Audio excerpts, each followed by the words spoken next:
तो next topic है हमारा आज heating effect of electric current. तो हमें पता है कि जब भी करंट प्रोड्यूस होता है तो करंट अगर फ्लो कर रहा है तो उसमें से अगर वायर में अगर फ्लो कर रहा है करंट तो उसमें कोई रेजिस्टेंस की वैल्यू तो होगी, है ना। तो अगर मान लो हमारे पास अगर हम बात करें कि हीटिंग का मतलब क्या है, करंट की वजह से हीट कैसे प्रोड्यूस हो रही है, तो देखो जब हमारे पास मान लो इलेक्ट्रिक आयन है हमारे पास, ठीक है, जिसे हम प्रेस बोलते हैं, तो इलेक्ट्रिक आयन है। तो इलेक्ट्रिक आयन में जब हम स्विच ऑन करते हैं इलेक्ट्रिक आयन का, ठीक है, तो उसमें से जो उसका लोअर सरफेस होता है वो फटाफट से उसमें हीट आ जाती है। क्यों? ठीक है, तो देखो क्या होता है कि जब भी हम स्विच ऑन करते हैं तो करंट है जो वो फ्लो करना शुरू करता है, ठीक है। तो अगर वो करंट फ्लो करना शुरू करेगा तो हमें पता है कि जो इलेक्ट्रिक आयन है या कोई भी सब्सटेंस है हमारे पास, कोई भी इलेक्ट्रिकल डिवाइस है, तो उसमें रेजिस्टेंस एलिमेंट तो होएगा, ठीक है। तो रेजिस्टेंस एलिमेंट में से जब करंट पास करता है तो वो रेजिस्टेंस क्या करता है, करंट को अपोज करेगा क्योंकि उसे फ्लो नहीं करने देगा। बट क्या है कि करंट ने जो इलेक्ट्रिकल एनर्जी होगी, ठीक है, जो इलेक्ट्रिकल एनर्जी होगी वो क्या करेगी, इस रेजिस्टेंस को ओवरकम करने के लिए, मतलब इसको ख़त्म करने के लिए कोई काम करेगी। तो जो वो वर्क डन करेगी, वो वर्क डन जो होएगा वो हीट एनर्जी में चेंज होएगा, ठीक है। ध्यान से सुनो, करंट की वजह से हीटिंग इफेक्ट कैसे प्रोड्यूस होता है। तो जो भी हमारे पास इलेक्ट्रिकल अप्लायंसेस होते हैं उनमें एक रेजिस्टेंस एलिमेंट होता है। वो क्यों इंसर्ट किया जाता है उसके बीच में, ताकि करंट के ओवरफ्लो की वजह से या ओवर हीटिंग की वजह से जो हमारे इलेक्ट्रिकल अप्लायंसेस वगैरह हैं वो बर्न ना हो या डैमेज ना हो। तो जो हमारे पास मान लो इलेक्ट्रिक आयन है वो हमने जैसे ही स्विच ऑन करा तो उसका जो लोअर सरफेस है वो हीटअप होना शुरू हो जाता है। क्यों? क्योंकि हमने स्विच ऑन किया तो करंट फ्लो करना शुरू करेगा। बट हमें पता है कि सारे जो इलेक्ट्रिकल अप्लायंसेस होते हैं उनमें रेजिस्टेंस एलिमेंट है, तो वो जो रेजिस्टेंस है करंट के फ्लो को क्या करेगा, अपोज करेगा, ठीक है। बट इलेक्ट्रिकल एनर्जी क्या करेगी, इलेक्ट्रिकल एनर्जी ने क्या करना है, इस रेजिस्टेंस को ओवरकम करना है, मतलब इसको कम करने की कोशिश करनी है। तो जब ये इलेक्ट्रिकल एनर्जी रेजिस्टेंस को ख़त्म करने की कोशिश करेगी तो ये क्या कर रही है, ये काम कर रही है। तो जब ये काम करेगी तो जब हम भी काम करते हैं, जब आप दौड़ोगे तो आपको पसीना आएगा ना, तो आपकी बॉडी में भी हीटिंग इफेक्ट आता है।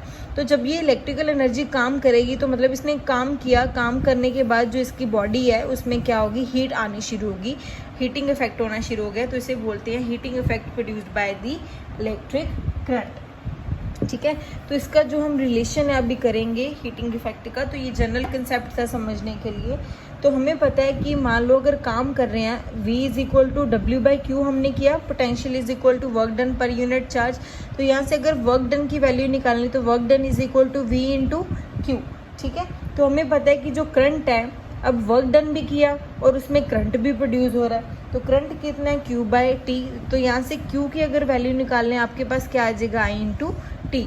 इसे दे दो इक्वेशन नंबर 1। तो यहाँ से लिखो पुट इन इक्वेशन नंबर 1, ठीक है। तो क्या करोगे, W is equal to V, Q की जगह पे क्या आ जाएगा आपके पास, I इंटू T। तो क्या आ गया, W इज इक्वल टू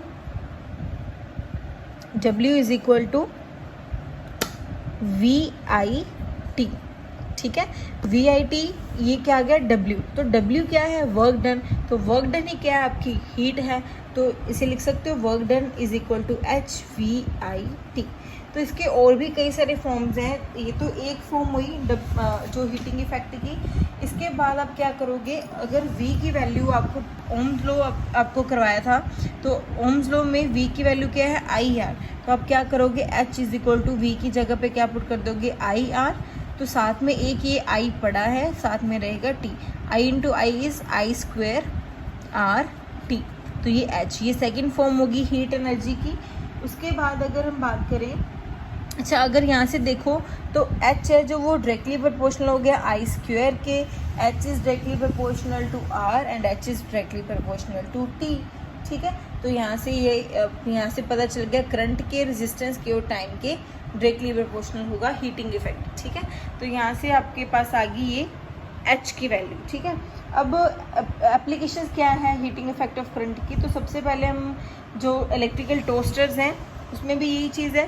तो उसमें भी एक रेजिस्टेंस एलिमेंट है। जब भी टोस्टर का जो स्विच ऑन करते हो तो करंट फ्लो करेगा तो उसमें से क्या होगा, जो हीट है वो प्रोड्यूस होगी क्योंकि वर्क डन रहेगा। ठीक है, उसके बाद इलेक्ट्रिकल फ्यूज़ हैं, जो fuse is safety device for circuit and electrical appliances, तो इसके लिए। ठीक है, उसके बाद एक दो एप्लीकेशन जिसकी और हैं तो वो आप खुद पढ़ोगे। ठीक है, तो नेक्स्ट हमारे पास है इलेक्ट्रिकल पावर। ठीक है, नेक्स्ट है इलेक्ट्रिकल पावर। इसकी एप्लीकेशंस आपने खुद रीड करनी है जिससे आपको इसका कंसेप्ट और भी क्लियर हो जाएगा। ठीक है, तो नेक्स्ट है हमारे पास इलेक्ट्रिकल पावर। इलेक्ट्रिक पावर, तो पावर अगर याद हो तो पिछले साल भी हमने की थी, power is equal to work done per unit time. तो वर्क डन किसके इक्वल है, डायरेक्टली प्रोपोर्शनल एनर्जी के। तो ये मैंने आपको 9th में भी बता रखा है कि जितनी हम वर्क डन करें वो किसके डायरेक्टली प्रोपोर्शनल आएगी, एनर्जी के, कि कितनी हम में एनर्जी है उतना ही हम काम कर पाएंगे। तो इसको लिखेंगे E/T। ठीक है, तो हमने अभी किया ना H is equal to I square RT, है ना, H is equal to I square RT। और अगर मैं आई स्केयर की यहाँ पे वैल्यू पुट कर दूँ, ठीक है, तो वो आपके पास क्या आ जाएगा, देखो यहाँ से V is equal to I R है ना, तो अगर मैं I की यहाँ पे वैल्यू पुट कर दूँ V upon R is equal to I, तो आई स्केयर की करूँगी तो यहाँ पे आ जाएगा V square divide by R square into RT। तो R के साथ एक R क्या हो जाएगा, कैंसिल हो जाएगा। तो आपके पास क्या बचा, V square by R into T। ठीक है, अगर मैं क्या करूँ, V को, ये 2 बार V है तो इसको V into T divide by R, तो V बाई R किसके इक्वल है, I के, जो हमने पहले चेंज किया था VIT। तो ये आपके पास आ जाएगा। ठीक है, तो जनरली आप क्या करोगे, यहाँ पे P की वैल्यू है आपके पास E इंटू T। ठीक है, अगर आप क्या लिखोगे, P को अगर लिखोगे यहाँ पे एनर्जी को, वर्क डन को अगर लिखोगे VIT डिवाइड बाई T, तो P किसके बराबर आ जाएगा आपके पास, V इंटू आई के। ठीक है, तो देखो कोई सबसे पहले अगर नहीं समझ आया तो दोबारा से देखो, अगर P है हमारे पास वो किसके इक्वल है, W/T के। तो हमें पता है ये कि W किसके इक्वल है, एनर्जी डिवाइड बाय टाइम। तो एनर्जी यहाँ पे हीट एनर्जी भी हो सकती है, तो हीट एनर्जी की वैल्यू मैंने निकाली अभी आपके सामने, आई स्क्वायर RT। तो यहाँ पे आप पुट कर सकते हो P is equal to I square RT। तो नीचे भी क्या पड़ा है, T के साथ T क्या हो जाएगा, कैंसिल। तो एक तो P की फॉर्म आ गई आपके पास ये आई स्क्वायर R। ठीक है, एक आपके पास आएगी, देखो अगर मैं इस आई स्क्वायर की जगह पे V is equal to I R है ना, तो इस I की जगह पे मैं V अपॉन R पुट कर दूँ तो आएगा ना V square upon R square into R। तो V स्क्वायर एक R, तो एक R के हो गया साथ कैंसिल, तो बचा क्या, V square divide by R। तो इसको आप लिख सकते हो V into V divide by R। ठीक है, तो V डिवाइड बाई R आपके पास क्या है, I, तो V इंटू आई, ये सेकेंड फॉर्म है पावर की। ठीक है, तो जो पावर के यूनिट्स हैं वो आपको पता है, पावर के यूनिट्स हैं वॉट, ये हमने पिछले साल भी किए थे, ये एक स्केलर क्वांटिटी। ठीक है, तो अगर यहाँ से आपने करना है, अगर P is equal to VI हमने लिखा, अगर यहाँ से 1 वोल्ट को डिफाइन करोगे तो क्या आएगा, ये 1 वोल्ट है इंटू 1 एम्पियर है। तो इसको डिफाइन करोगे तो क्या लिखोगे आप, power is said to be 1 volt. ठीक है, if it draws 1 ampere of current when connected to a potential difference of 1 volt, the power is said to be 1 volt when 1 ampere of current is drawn through it having voltage 1 volt. ठीक है, तो next है आपके पास commercial units हैं। ठीक है, energy के एक आपके पास होता है कमर्शियल यूनिट है बोर्ड ऑफ ट्रेड यूनिट, जिसे आप BOTU भी कहते हो। इसके जो यूनिट्स हैं कमर्शियल यूनिट्स, ये तो इसके यूनिट्स हो गए वॉट। एक कमर्शियल यूनिट्स हैं जो लार्ज स्केल पे जो यूज़ किए जाते हैं, तो वो है 1 BOTU। ठीक है, इसका मतलब है बोर्ड ऑफ ट्रेड यूनिट, जो किसके इक्वल है 1 किलोवाट आर के। तो इसको 1 यूनिट भी बोलते हैं, 1 unit is equal to 1 kilowatt hour. ठीक है, तो यहाँ पे देखो 1 किलोवाट आर है, वो इसको लिख सकते हो 1 किलो वेट इंटू 1 आर। तो 1 किलोवाट में कितने वोट्स होंगे, 1000 वोट। ठीक है, 1 आर में कितने सेकंड्स होंगे, 3600 सेकेंड्स, ठीक है। तो इसके बाद आपके पास क्या आ जाएगा 3.6, ये हमने लास्ट ईयर भी किया था, 10 1 2 3 4 5, ठीक है, वॉट सेकेंड। तो इसको करने के लिए आपके पास आ जाएगा 3.6 इंटू 10⁻6 जाओ, ठीक है। तो नेक्स्ट है जो रेटिंग ऑफ इलेक्ट्रिकल अप्लायंसेस, ठीक है, ये उसके बाद हम करेंगे। नेक्स्ट हमारे हैं प्रैक्टिस एक्सरसाइज 1C। तो इसके साथ हमारा जो ये चैप्टर है वो फिनिश हो जाएगा, ठीक है जी। Practice exercise 1C, practice exercise 1C।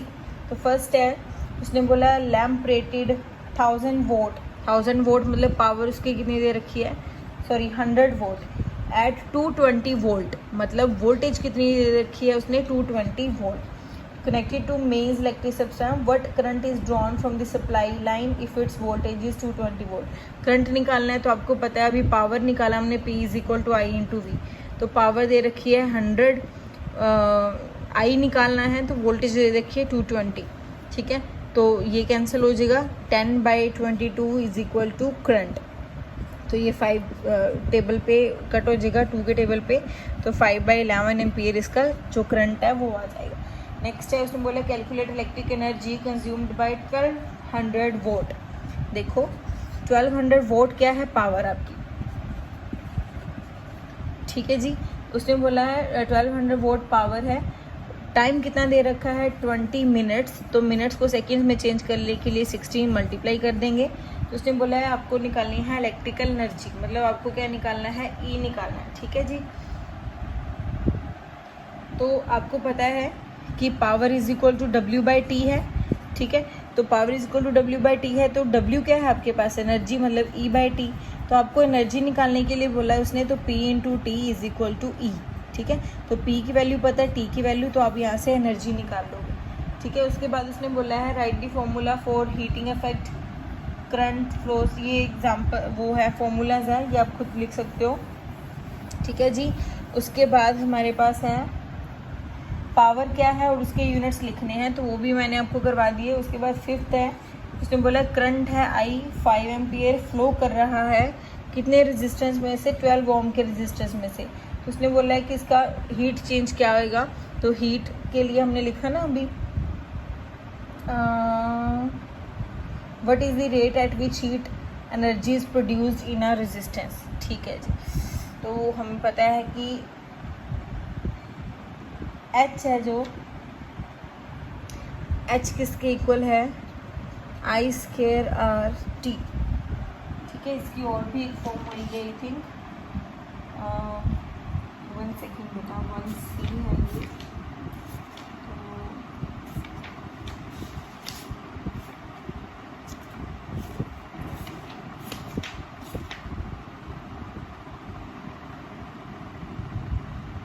कौन सा है ये, 5th पार्ट, ठीक है। 300 टाइम दे नहीं रखा है इसका, division. A current of 5 ampere flows through a 12 ohm resistor, what is the rate at which heat energy is produced in the resistor. इसमें टाइम दे नहीं रखा, बट HI², 5 × 5 इज 25, 25 × 12,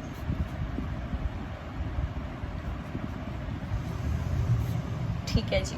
अच्छा देखो बेटा जी, उसने बोला है ना रेट ऑफ चेंज, तो रेट ऑफ चेंज कैसे निकालते हैं, H जैसे निकाला तो रेट ऑफ चेंज मतलब विद रिस्पेक्ट टू टाइम निकाला, तो I²R के इक्वल आएगा, ठीक है। ये निकालना था आपने, rate of change of heat energy उसने बोला था, तो हमने रेट कैसे निकालते हैं, DH/dt से, ठीक है। तो ये हमने किया, जैसे हमने पिछले साल न्यूटन सेकेंड लॉ में किया था, rate of change of linear momentum with respect to time, ठीक है। तो I की वैल्यू आपके पास है 5² × 12, तो ये आपके पास आ जाएगा 300, ठीक है जी। बाकी के जो क्वेश्चंस हैं ये 5, 6, 7 वो सिमिलर क्वेश्चंस हैं, तो इसके जो मैं आपको नोट्स भेजूँगी उसमें इसको सॉल्व कर दिया जाएगा। तो बाकी यहाँ तक आप करो और समझो, ठीक है। यहाँ पे आपका जो चैप्टर है वो फिनिश है, ठीक है।